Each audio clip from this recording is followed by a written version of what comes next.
Blog करायचा। Hello everyone, मैं आप सबका लाडला फारूक अब्दुल उमर शेख आज के ब्लॉग में आप सबका स्वागत करता हूं। तो आज अभी सबसे पहले हम जाने वाले हैं ICICI बैंक, पैसा डिपॉजिट करना है।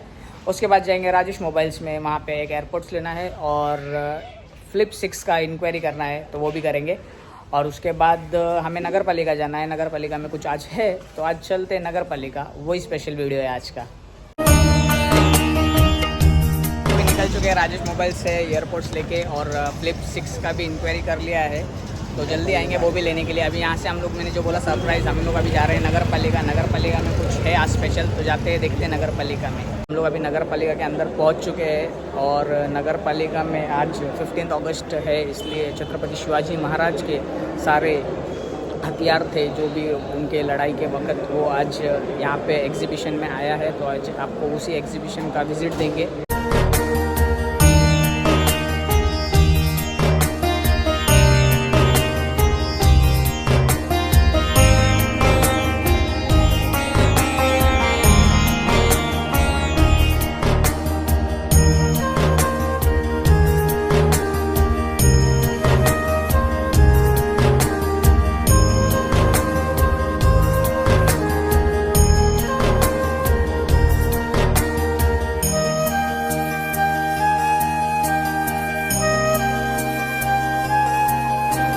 जय शिवराय। माझं नाव भार्गव शेलार, शिवगर्जना प्रतिष्ठान या संस्थेचा अध्यक्ष।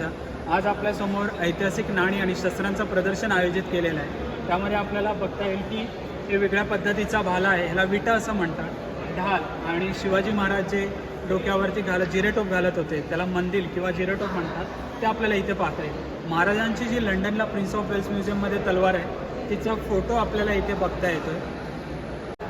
शिवकाळामध्ये जी शस्त्र वापरली होती त्यातले आपल्या समोर पॅनलवरती आपल्याला पट्टा हे शस्त्र मिळतं आहे। तलवारीसारखंच असतं, परंतु ह्याच्या दोन्ही बाजूला धार बघायला मिळते, आणि ह्याचा जो मोठीचा भाग आहे तो वैशिष्ट्यपूर्ण आहे, त्याला कोबळा असं म्हणतात, जेणेकरून हात घातल्यानंतर आपला दस्तांसारखा, हँडगार्डसारखं आपलं प्रोटेक्शन होतं, आणि याच्या दोन्ही बाजूने आपल्याला वार करता येतात। ह्याला दांडपट्टा असंही म्हणतात, आणि महाराष्ट्राचं राज्यशस्त्र म्हणून ह्याला आता मान्यता दिलेली आहे। पुढे आपल्याला ज्या तलवारी बघायला मिळतात त्याला धोप पद्धतीच्या किंवा फिरंग असं म्हणतात। आपल्याकडे जे 16 बाहेरच्या देशातून परकीय आले होते त्यांना आपण फिरंगी म्हणायचो, त्या फिरंग्यांनी आणलेली तलवार म्हणून ही फिरंग इम्पोर्टेड ब्लेड आहे, बाहेरून आपण हे मागवत होतो, आणि लोकल पद्धतीच्या मुठी आपल्या इथं ह्या बनवल्या जात होत्या। या घोड्यावर बसून युद्धासाठी वापरलेल्या तलवार आहेत, त्याला कॅव्हलरी वेपन्स म्हणतात। जसं आज आपल्या कपड्यांवरून, आपल्या हातातल्या मोबाईलवरून किंवा गाडीवरून आपला स्टेटस ओळखला जातो, तसं त्या काळामध्ये शस्त्रांवरून स्टेटस ओळखला जायचा। दरबारामध्ये ज्यावेळी आपण प्रेझेंट व्हायचो, तर दरबारी आपलं शस्त्र बघूनच आपल्याला सांगायचं की तुम्ही मानकरी आहात, तुम्ही राजघराण्यातली व्यक्ती आहात, तुमची जागा तिथे आहे। तर आपल्या पद्धतीने प्रेस्टिजियस वेपन्स ज्याला आपण म्हणतो ती हे ह्या फक्त स्टॅबिंग करण्यासाठी, म्हणजे भुसकण्यासाठी वापरलेल्या तलवारी होत्या। या तलवारींचा पात्याला बाक दिलेला आहे, जेणेकरून वार मारल्यानंतर तो अधिक खोलवर जावा, यासाठी या तलवारीला किंचितचा बाक आहे, कर्व आहे। पट्ट्यासारखंच पाता आहे, याच्या दोन्ही बाजूला धार आहे, याला पट्टापाण किंवा दक्षिणेतल्या नायकांच्या तलवारी म्हणतात। रात्री झोपेच्या प्रसंगी जर एखाद्या शत्रूने हल्ला केला तर त्याला लढण्यासाठी आपण मॅनेतून तलवार काढ्यापर्यंत एवढा वेळ कोण दवडणार, त्यासाठी उशालाच छोटी तलवार ठेवली जायची, हिला उना असं म्हणतात। हे तेगा आहेत, आणि शमशीर म्हणजे जे तुर्कस्तानातून परकी आले होते त्यांच्याबरोबर ह्या तलवारी वापरल्या गेल्या। हे तर लोकल आहे, हे सामान्य शिपायांच्या तलवारी आहेत। वेगवेगळ्या पद्धतीच्या तलवारी, त्यांच्या मुठींवरून त्या कुठे बनवल्या जायच्या त्याचा आपल्याला मागोवा घेता येतो।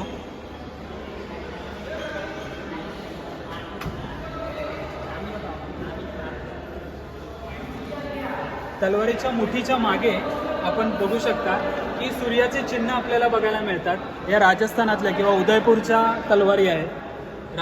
राजस्थानची जी लोक आहेत ते स्वतःला सूर्यवंशी संबोधतात, त्यामुळे सूर्याचं चिन्ह इथे अंकित आहे। आज जसं आपण लहानपणी शाळेत जातो जेणेकरून पुढे जाऊन मोठा अधिकारी किंवा चांगला अधिकारी बनू, त्याच पद्धतीने पूर्वी मूल जन्मल्यानंतर आज ना उद्या त्याचा प्रत्यक्ष युद्धभूमीशी संबंध येणार आहे, त्यामुळे त्याला लहानपणापासूनच युद्धाचं प्रशिक्षण दिलं जायचं। तर लहान मुलांची ढाल आहे, छोटी तलवार आहे, छोटा भाला आहे. त्यामुळे शस्त्र ही काळाची गरज आहे, ती त्या काळातही आणि आजच्या काळातही लागू पडते आपल्याला. आपल्यासमोर काही गुप्त शस्त्र आहेत, म्हणजे छुपी शस्त्र. त्यामध्ये बिचवा आहे.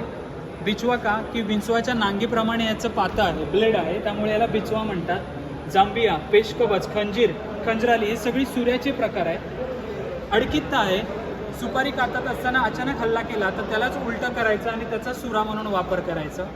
गोफण बघायला मिळते. गुप्ती आहे. आणि अफजल खान ज्या वधाप्रसंगी महाराजांनी जे शस्त्र वापरलं होतं ते वाघनख आपल्याला इथे बघायला मिळते. अतिशय दुर्मिळ असं वाघनख. माडू, काळविटाचं शिंगापासून बनवलेलं हे शस्त्र आहे. आपल्यासमोर काही ढाली आहेत. त्यामध्ये हत्तीच्या चामड्यापासून किंवा कासवाच्या पाठीपासून बनवलेल्या ढाळी असतात, किंवा मगरीच्या चामड्यापासून म्हणा, किंवा गेंड्याच्या कातडीपासून बनवलेल्या ढाळी आपल्याला बघायला मिळतात. दुर्मिळ असे बाण आपल्याला बघायला मिळतात. बाणांची टोकं आपल्याला इथे बघता येतील. प्रत्येक अंगाचा वेध घेण्यासाठी त्या पद्धतीने त्याची टोकं बनवलेली असायची. कट्यार आहे. आजही आपण कमरेमध्ये किंवा लग्नामध्ये ही शस्त्र म्हणून धारण करतो. त्याला अतिशय दुर्मिळ अशा कट्यारी आहेत. त्यातली ही जी कट्यार आहे ही विजयनगर काळातली, जवळजवळ 500 वर्ष जुनी कट्यारी आहे. चिलखत घातल्यानंतर चिलखत तोडायसाठी अशा पद्धतीच्या कट्यारीचा वापर केला जायचा. बाकी या सामान्य कट्यारी आहे. त्यानंतर आपल्यासमोर बळी देण्यासाठी जी कुऱ्हाड वापरली जायची ती इथे बघायला मिळते आपल्याला. परशू आहे किंवा फरसी म्हणतात त्याला. कुऱ्हाडीचे प्रकार आहेत. त्या मेंढपाळांच्याकडे अशा पद्धतीची छोटी कुऱ्हाड असायची.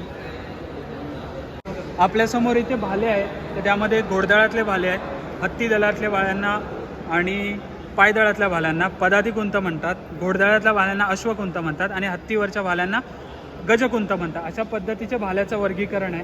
त्यानंतर आपल्यासमोर तोफगोळे आहेत, दगडी तोफगोळे आणि लोखंडी तोफगोळे. समोर चिलखत आहे आणि ते चिलखत भेदायसाठी गुर्ज अशा पद्धतीचं एक शस्त्र बघायला मिळतं आहे. आणि आपल्यासमोर किल्ल्याच्या दरवाजांची कुलूप इथे नजरेस आहे. त्यामध्ये ही कुलूप आणि त्याची चावी आहे. आजही 350 वर्षानंतर ही कुलूप कंडिशनमध्ये आहे. ते कशा पद्धतीने वापरतात ते बघूया.